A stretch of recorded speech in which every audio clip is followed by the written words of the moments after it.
પ્રકરણ 12 ભારતીય લોકશાહી। વિદ્યાર્થી મિત્રો, આમ તો આપણો દેશ આખી દુનિયામાં સૌથી વધારે મતદારો ધરાવતો દેશ છે। વસ્તીની રીતે વિશ્વમાં સૌથી મોટી લોકશાહી આપણા દેશની છે। આ અનોખી લોકશાહીને આજે 6.5 દાયકા કરતાં વધારે વર્ષો થયા છે। આ સમય દરમિયાન આપણા દેશમાં અનેક રાજકીય ઝંઝાવાતો અને ઉતાર ચઢાવ આવ્યા છે। તેમાં પણ આપણી લોકશાહી મતદારોની નિષ્ઠા અને કોઠાસૂઝને કારણે ટકી શકી છે। આપણે લોકશાહીના રક્ષણ અને જતન માટેના પ્રયત્નો કરીએ છીએ।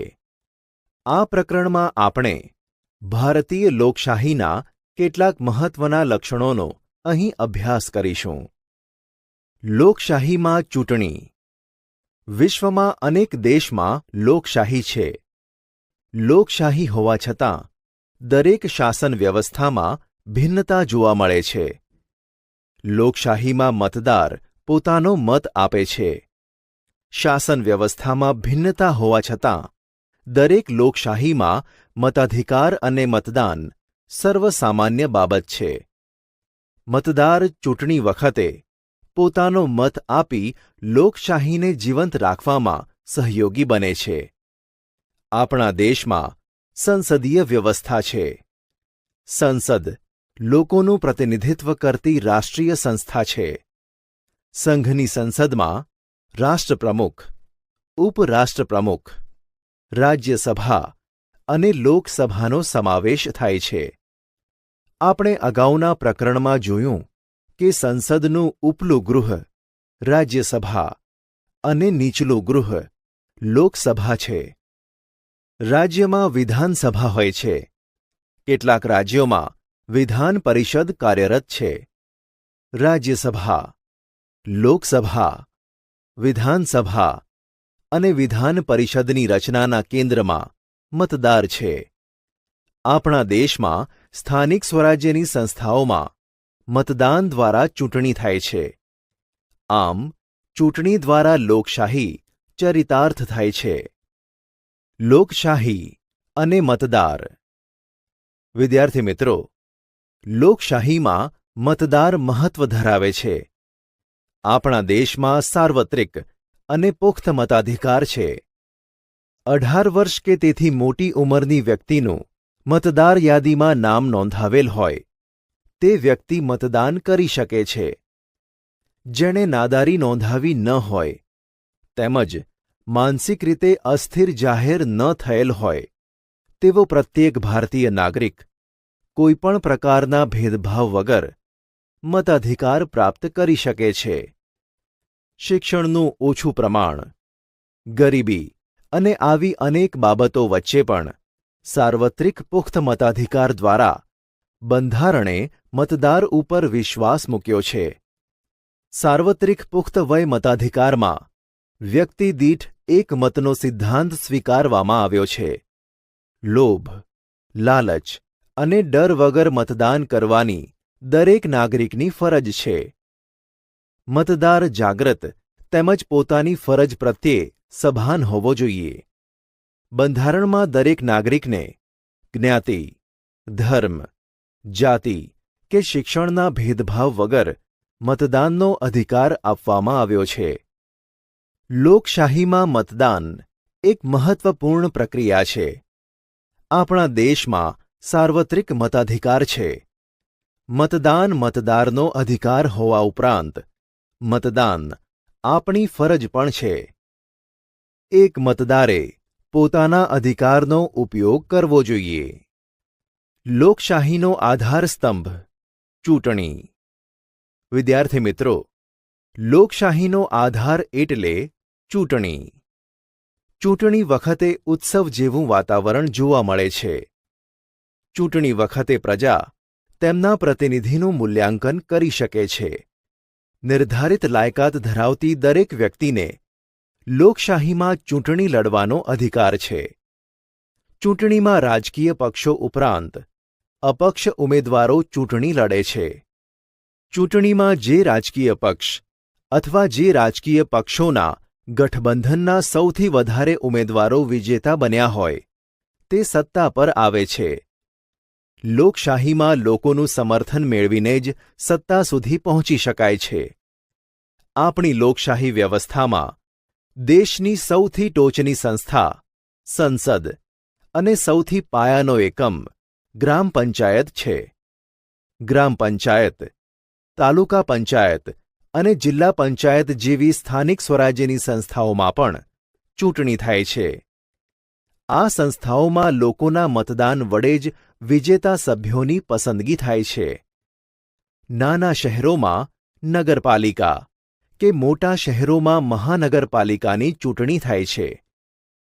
ચૂંટણી લોકશાહીને જીવંત અને ધબકતી રાખે છે. રાજકીય પક્ષો તેમજ ચૂંટણીના ઉમેદવારો માટે ચૂંટણી ખૂબ જ મહત્વ ધરાવે છે. ચૂંટણી લોકશાહીની પારાશીશી છે. ચૂંટણી મતદારને તેના ઉમેદવારનું મૂલ્યાંકન કરવાની તક આપે છે.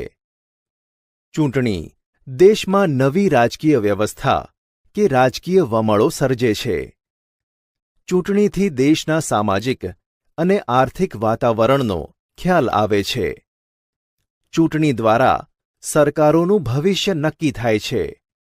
રાજકીય પક્ષો ઉપરાંત અપક્ષો અને સંગઠનો ચૂંટણી લડતા હોય છે.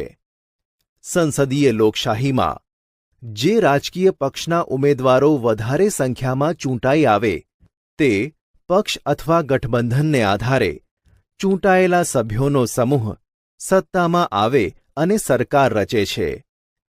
લોકશાહીમાં લોકોનું સમર્થન ચૂંટણી દ્વારા જ જાણી શકાય છે.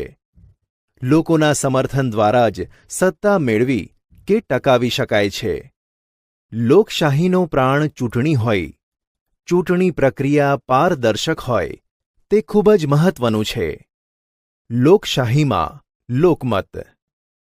વિદ્યાર્થી મિત્રો, આપણા દેશમાં પ્રાતિનિધિક લોકશાહી છે. અહીં મતદાન દ્વારા વિજેતા જાહેર થાય તે લોકપ્રતિનિધિ બને છે. આમ પ્રાતિનિધિક વ્યવસ્થામાં સત્તાધારી પક્ષ સત્તા ટકાવી રાખી ફરી સત્તામાં આવવાનું વિચારે છે. સત્તામાં ન હોય તે પક્ષ સત્તા મેળવવા માટે લોકમત ઊભો કરવાનો પ્રયત્ન કરે છે. સત્તા ટકાવી રાખવા કે સત્તામાં આવવા માટે લોકોને પોતાની સાથે જોડવા જરૂરી થઈ પડે છે. સરકારને ટકાવી રાખવા માટે સરકારની કામગીરી, નીતિ અને વિવિધ પ્રશ્નો અંગે લોકોના વિચારો ઉપરાંત લોકમતને ધ્યાનમાં રાખવો જરૂરી થઈ પડે છે. લોકમત રાજકીય પક્ષો, પ્રતિનિધિઓ અને સંગઠનો માટે ખૂબ જ જરૂરી છે. સંગઠિત લોકમતનું લોકશાહીમાં અત્યંત મહત્વ રહેલું છે. પ્રબળ અને સંગઠિત લોકમત લોકશાહીમાં વિશેષ મહત્વ ધરાવે છે. લોકમત સરકારને ગેરવહીવટ કરતા રોકે છે. લોકમત દ્વારા દેશહિતને અવગણી ન શકાય તેવી પરિસ્થિતિનું નિર્માણ થઈ શકે છે. જાગ્રત, બુદ્ધિશાળી અને માહિતગાર નાગરિકોને સરકાર ભરમાવી શકતી નથી. આધુનિક સમયમાં લોકમત કેળવવા કેટલાક માધ્યમો ખૂબ જ ઉપયોગી સાબિત થયા છે. આ માધ્યમોનો વિગતે પરિચય મેળવીએ. લોકશાહીમાં લોકમત ઘડતરના માધ્યમો. લોકમાનસના ઘડતર માટે તેમજ લોકજુવાળ ઊભો કરવા પ્રચાર પ્રસારના માધ્યમો ખૂબ જ ઉપયોગી થઈ પડે છે. આધુનિક સમયમાં લોકો સુધી વાત કે વિચારને પહોંચાડવા અનેક માધ્યમોનો ઉપયોગ થાય છે. આ માધ્યમોને મુખ્યત્વે બે ભાગમાં વહેંચી શકાય. મુદ્રિત માધ્યમ. આધુનિક સમયમાં દેશ અને દુનિયાની ઘટનાઓ વિશે લોકો જાણી શકે, માહિતી મેળવી શકે તે માટે દૈનિક સમાચાર પત્રો, પાક્ષિકો અને ચોક્કસ પ્રકારના સામયિકો મહત્વ ધરાવે છે. આવા માધ્યમમાં છપાઈને આવતી વિગતો લોકો વાંચી, જાણકારી મેળવી પોતાના અભિપ્રાય સાથે વાતનો સ્વીકાર કે અસ્વીકાર કરે છે. વિવિધ વિચારસરણી ધરાવતા લોકો એક જ વિગત વાંચીને જુદા જુદા તારણ ઉપર આવે તેવું બની શકે છે. છપાયેલી એક જ પ્રકારની વિગતોને પોતપોતાના વ્યક્તિગત અભિપ્રાયો આપે છે. આ અભિપ્રાયોની વિગત સાચી, તટસ્થ અને કોઈપણ પ્રકારના પૂર્વગ્રહ વગરની હોય તે જરૂરી છે. જો આ વિગતો પૂર્વગ્રહ સાથે છપાઈ હોય તો ખોટો લોકમત ઊભો થવાની સંભાવના છે. ખોટો લોકમત ઊભો કરવા સરકાર પોતાની સિદ્ધિઓ જ બતાવે અને તેની ભૂલો, નિષ્ફળતાઓ કે ખામીઓ છુપાવે એવું ન બને તે માટે અખબારી સ્વાતંત્ર્ય હોવું અત્યંત જરૂરી છે. આપણો દેશ ભાષા, સંસ્કૃતિ અને પ્રાદેશિક વિવિધતા ધરાવતો હોઈ દેશની વિવિધતા વચ્ચે પ્રાદેશિક ભાષાના સ્થાનિક અખબારો વાચકોના આકર્ષણનું કેન્દ્ર બન્યા છે. આ કારણે તેઓ લોકમત ઘડતરમાં મહત્વની ભૂમિકા ભજવી શકે છે. જ્યાં સાક્ષરતાનું પ્રમાણ ઓછું હોય તેવા દેશ કે પ્રદેશમાં મુદ્રિત માધ્યમો લોકમત કેળવવામાં અસરકારક સાબિત થતા નથી. આમ છતાં મુદ્રિત સાહિત્યના પ્રભાવને કારણે આજે વિવિધ સંગઠનો, ઔદ્યોગિક જૂથો અને રાજકીય પક્ષો પોતાના દૈનિક પત્રો કે મુખપત્રોનું પ્રકાશન કરે છે. સરકાર દ્વારા અનેક પ્રકારના સામયિકો, માહિતી આપતા અંકોનું પણ પ્રકાશન કરવામાં આવે છે. વિજાણુ માધ્યમ. વિદ્યાર્થી મિત્રો, લોકમત ઘડતરમાં રેડિયો, ટેલિવિઝન, સિનેમા જેવા દ્રશ્ય શ્રાવ્ય માધ્યમોનું સ્થાન મહત્વનું છે. જ્યાં નિરક્ષરતાનું પ્રમાણ વધુ હોય ત્યાં વિજાણુ માધ્યમ વધુ અસરકારક છે. વર્તમાનપત્રો કે સામયિકો કરતાં રેડિયો અને ટેલિવિઝનનું મહત્વ વધારે જોવા મળે છે. દેશ વિદેશની ઘટનાઓ આજે રેડિયો કે ટેલિવિઝન દ્વારા તે જ સમયે જીવંત પ્રસારણ દ્વારા વ્યક્તિ સુધી સરળતાથી પહોંચે છે.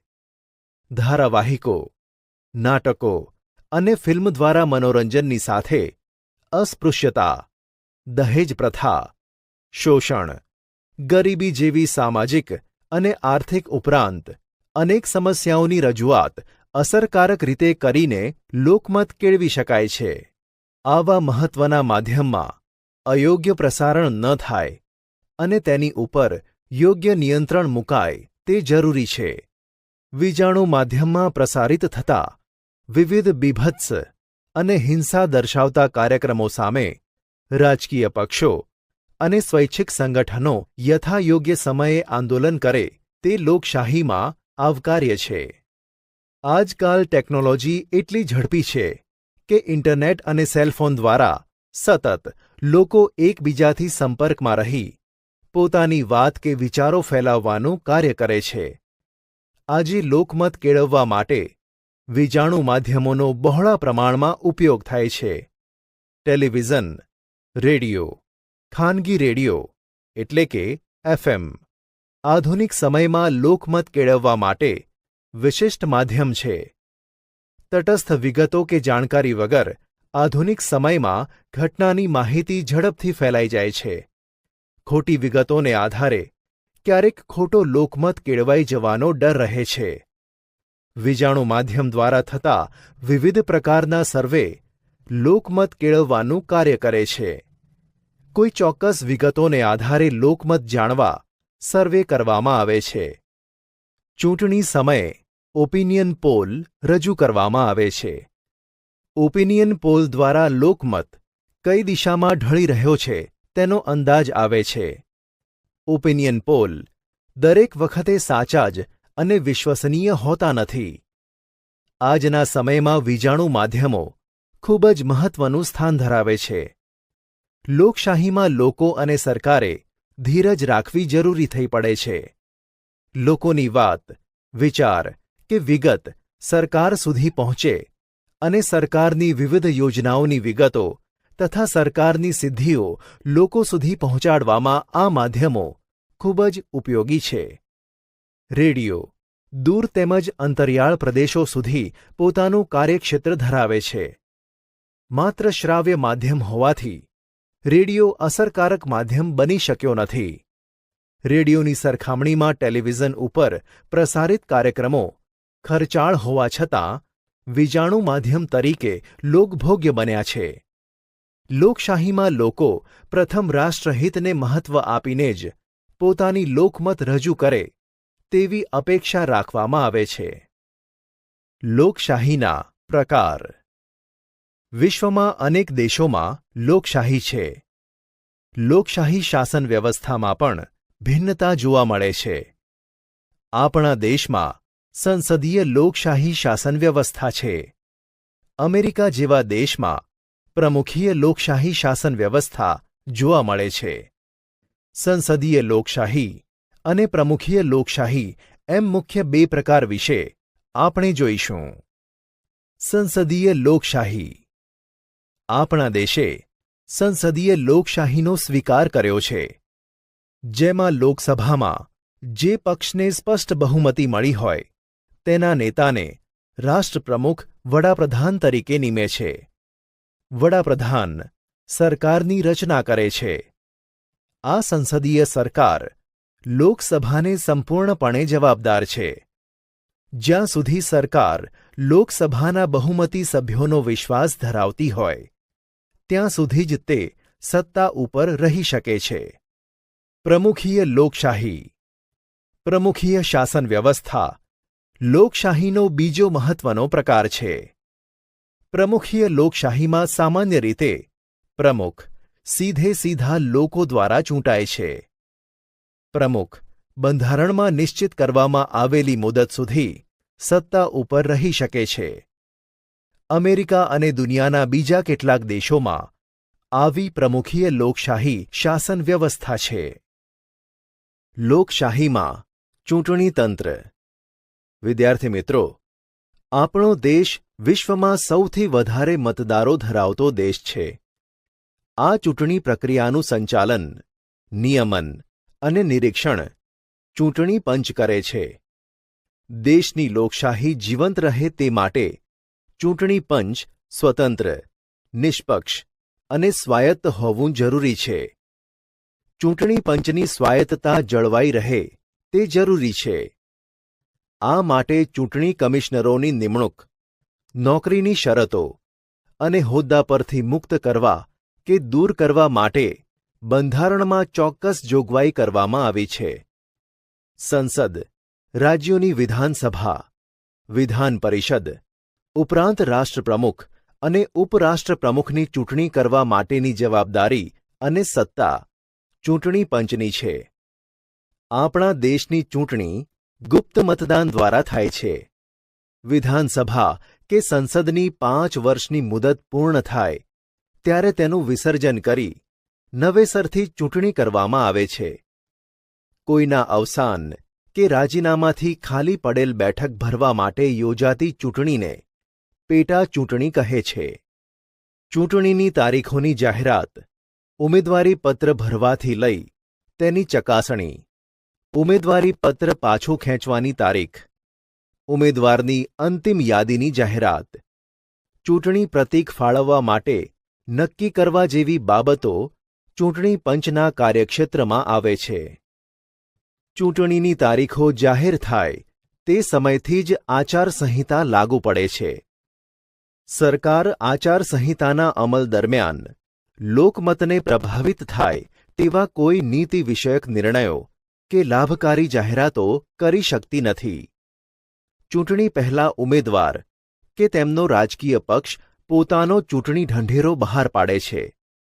આ ચૂંટણી ઢંઢેરામાં આર્થિક, સંરક્ષણ તેમજ વિદેશ નીતિ અને સરકારની કરવા ધારેલી કામગીરી અને યોજનાઓ ઉપરાંત વિવિધ સમસ્યાઓ અને તેના નિરાકરણ સંદર્ભે પોતાનું કે રાજકીય પક્ષનું વલણ સ્પષ્ટ કરે છે.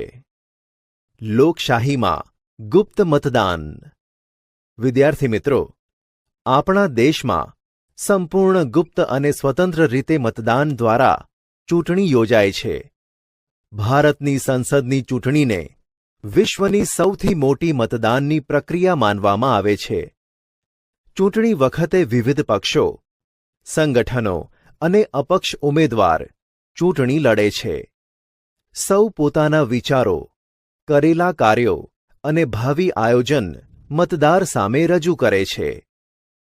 મતદારો કોઈપણ પ્રકારના લોભ, લાલચ કે ડર વગર મતદાન કરે તે અપેક્ષિત છે. ચૂંટણી પ્રક્રિયા દરમિયાન ગુપ્ત મતદાનને મહત્વ આપવામાં આવ્યું છે. મતદારને પોતાનો મત ગુપ્ત રાખવાનો અધિકાર મળ્યો છે. મતદારે કોને મત આપ્યો તેવું પૂછી શકાતું નથી. ચૂંટણી પંચની અદ્ભુત પ્રક્રિયાને લીધે મતદારનો મત ગુપ્ત રહે છે. ચૂંટણી પ્રક્રિયામાં જોડાયેલ સૌ કર્મચારીઓ, સેનાના સૈનિક પણ ચૂંટણીમાં મતદાન કરી શકે તેવી વ્યવસ્થા ચૂંટણી પંચ દ્વારા કરવામાં આવે છે. મતદાન કરવા માટે મુખ્યત્વે 2 પ્રક્રિયા ઉપયોગમાં લેવાય છે. અ. મતપત્રકો દ્વારા મતદાન. બ. વીજાણુ મશીન દ્વારા મતદાન. ઈવીએમ. ઈવીએમ એટલે ઇલેક્ટ્રિક વોટિંગ મશીન. મતપત્રો દ્વારા થયેલ મતદાનની ગણતરી કરવામાં સમય જાય છે. આધુનિક સમયમાં મોટાભાગની ચૂંટણી વીજાણુ મશીનથી થાય છે. આ મશીનને ઇલેક્ટ્રોનિક વોટિંગ મશીન કે ઈવીએમ તરીકે પણ ઓળખવામાં આવે છે. આ મશીનને કારણે મતગણતરી ઝડપી બની છે. માનવ કલાકો અને માનવ શ્રમનો બચાવ થાય છે. કાગળનો બચાવ થતો હોવાથી પર્યાવરણનું નુકસાન થતું પણ અટકાવી શકાય છે.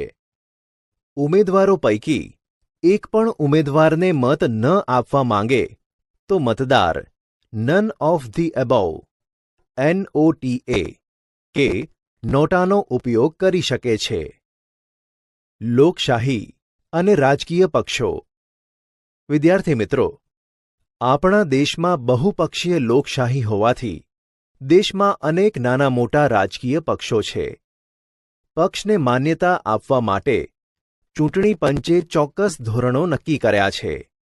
રાષ્ટ્રીય કે પ્રાદેશિક પક્ષ તરીકે ચૂંટણી પંચ ચોક્કસ નીતિ અને નક્કી કરેલા ધોરણોને આધારે માન્યતા આપે છે. જે રાજકીય પક્ષ ઓછામાં ઓછા 4 રાજ્યમાંથી ચૂંટણી લડે, આ 4 રાજ્યમાં યોજાયેલ છેલ્લી ચૂંટણીમાંના કુલ મતદાનના 4% મત મેળવનાર રાજકીય પક્ષને રાષ્ટ્રીય પક્ષ અને અન્ય પક્ષને પ્રાદેશિક પક્ષ તરીકે માન્યતા આપવામાં આવી છે. ચૂંટણી પંચ દ્વારા આપવામાં આવેલ માહિતી અનુસાર 10 માર્ચ 2014 સુધી દેશમાં 1593 રાજકીય પક્ષો નોંધાયા છે. છેલ્લા વર્ષે 239 પક્ષોનો વધારો થયો છે. આપણા દેશમાં ભારતીય રાષ્ટ્રીય Congress INC, Indian National Congress એટલે કે કોંગ્રેસી અને ભારતીય જનતા પક્ષ BJP મુખ્ય રાજકીય પક્ષો છે. ઉપરાંત Bahujan Samajwadi Party BSP, Communist Party of India CPI, Communist Party of India Marxist CPIM અને Rashtriya Congress Party National Congress Party એટલે કે NCP જેવા રાષ્ટ્રીય સ્તરના પક્ષો છે. આ ઉપરાંત Shiv Sena, Trinamool Congress, Samajwadi Party SP, Dravida Munnetra Kazhagam DMK, All India Anna Dravida Munnetra Kazhagam AIA DMK અને આમ આદમી party AAP, Janata Dal United JDU, રાષ્ટ્રીય જનતા દળ RJD જેવા પ્રાદેશિક પક્ષો છે. રાષ્ટ્રીય પક્ષ તરીકે માન્ય પક્ષની માન્યતા મેળવેલ મતના આધારે રદ થઈ શકે છે, જ્યારે કેટલાક પ્રાદેશિક પક્ષોને રાષ્ટ્રીય પક્ષ તરીકેની માન્યતા પણ મળી શકે છે. સરકાર બનાવનાર, સત્તા ભોગવનાર પક્ષ સત્તા પક્ષ અને વિરોધ કરનાર પક્ષ વિરોધ પક્ષ તરીકે ઓળખાય છે. સરકારનો નીતિ વિષયક લોકતાંત્રિક ઢબે વિરોધ દર્શાવીને લોકમત ઘડતરનું કાર્ય કરે છે.